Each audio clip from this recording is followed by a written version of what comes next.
Good morning, welcome to Thought for the Day on this Friday morning.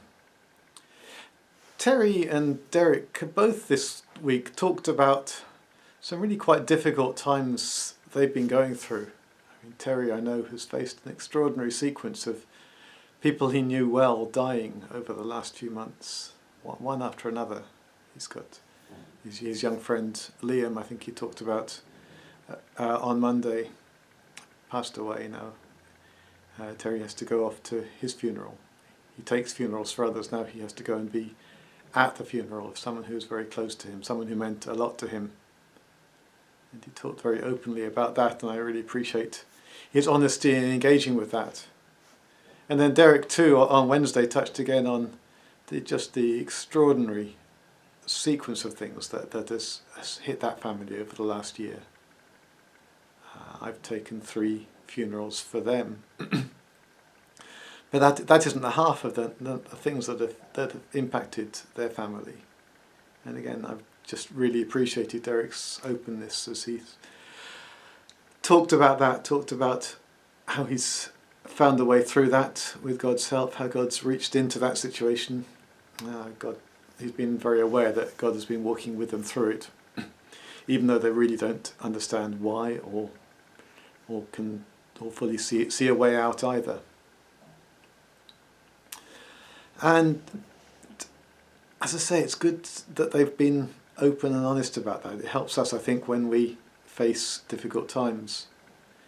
But you don't need to face a particular crisis to be struggling.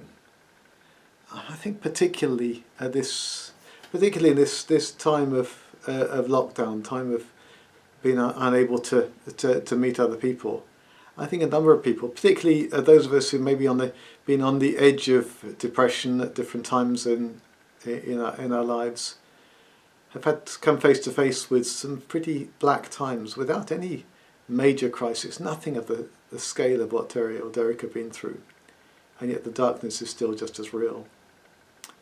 And the picture that I think came to my mind this week was of a kind of slippery slope, a slippery pit, a kind of slimy pit you're sliding into, and there's nothing to hold on to, because all the things we normally use to kind of prop ourselves up, just going down to the pub for a drink, or going out for a meal, or going around to see a friend, sitting down at the kitchen table with a cup of tea, maybe even just meeting together for church and experiencing uplifting worship.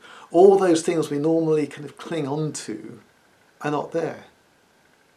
So we slide down. And in that, one of the things that I hold on to at that time is God's promise that he will lift us out of that. Psalm 40 verse 2 is a very important verse to me. He lifted me out of the slimy pit, out of the mud and mire. He set my feet on a rock and gave me a firm place to stand. And as I was kind of slithering down in my mind, and just all felt like all hope had gone, I wanted to cling on to that. But somehow I couldn't. It was as if I was always sliding and never reaching the bottom. As if I felt, if I get to the bottom, I know that God's hands will be underneath. But I can't even get there. I'm just slithering and sliding down into that slimy pit, always sliding, never reaching the bottom. And it was an unpleasant situation. It was the middle of the night, and it just felt there was no way out of the darkness, because I was always going deeper in. But I don't want to end this thought for the day on that gloomy note, because actually there was a way out. It wasn't what I was expecting. I was expecting to get to the bottom, cling on to God's promises, get back to this verse, let him set my feet on a rock, and find that stability of mind that I was after. But it didn't come that way. Whenever I thought of that, I just stayed sliding down.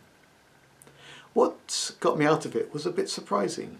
Somehow, quite unintentionally, the conversation got shifted onto somebody else with a need.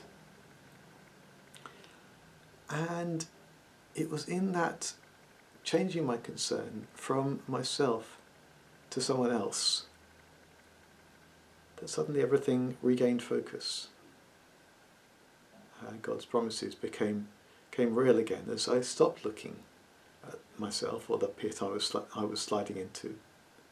And I thought instead of someone else and how we could help someone else, and started talking and thinking about that. And I think there's some significant truth in that we truly find ourselves in loving others. What is the greatest commandment? And they asked Jesus, and Jesus said, love God with your heart, mind, soul and strength. But then he said there's a second one. Love your neighbour as yourself. And those commands are for our good. We are made in the image of God to love God. And we're made in the image of God to love others.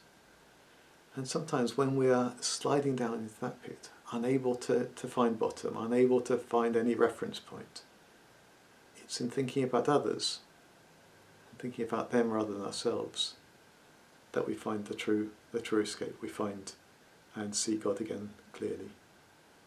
So I don't know if that echoes with any of your experience. If it does, do get in touch. I'd love to think more about it, because this experience of darkness and sliding down into it, I'm sure, is very real for many of us at this time.